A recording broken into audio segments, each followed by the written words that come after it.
first, we begin tonight our top story.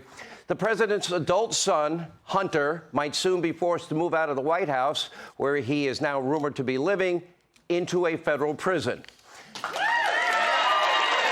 Today, attorneys for Hunter Biden met with DOJ officials to discuss the status of several looming charges, including at least one felony tax violation and one felony weapons charge. Now, we know that Hunter has been under investigation since at least 2018.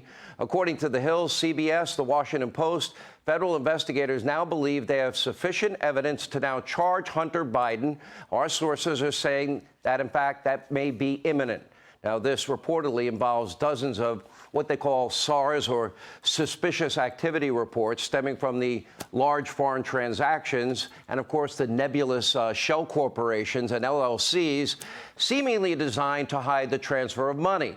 Now, also a huge delinquent tax bill recently paid off by a Biden family friend. And there is also substantial evidence that Hunter lied on a firearms application, falsely claiming that he has not been addicted to any substances in 2018. Okay? So given the mountain of evidence, here's a question we all need to ask. If the last name was Trump, do you think they would have acted faster, or would they go slow like this? Why has it taken so long to charge Hunter Biden? Now, it apparently helps to have friends in high places, and both the Attorney General of the U.S., Merrick Garland, and the Secretary of State, Tony Blinken, they have been credibly accused now of shielding Hunter from any and all accountability, and also protecting President Joe Biden in the process. The question we need to ask is, what did Joe Biden know? When did he know it? And did Joe Biden personally benefit financially from Hunter's foreign business dealings? And if he did, is he a compromised president? Is that room for impeachment, a possible impeachment? Let us be clear here. This gets serious. Nobody really cares if a former crackhead and deadbeat dad and a guy that sells paintings, paint-by-number paintings, Hunter Biden, goes to prison. This is about protecting the big guy whose finances are very suspiciously apparently commingled with his son. That's what they're looking into. Now, for years, high-ranking government officials have gone to great lengths to protect the shady Biden family syndicate. Now, that was reportedly selling federal access to America's number one, number two geopolitical foes. At the same time, the feds have twisted and contorted the law in order to persecute another guy by the name of Donald J. Trump.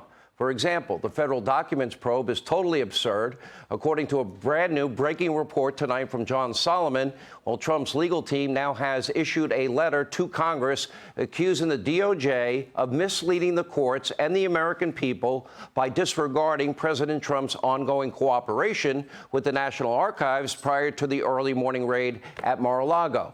Now, Trump's team is now asking Congress to pass legislation to fix this archaic and disorganized, procedures surrounding classified documents. But I imagine the weaponized DOJ would simply prefer a prosecution against Biden's top political opponent. Hey, Sean Hannity here. Hey, click here to subscribe to Fox News YouTube page and catch our hottest interviews and most compelling analysis. You will not get it anywhere else.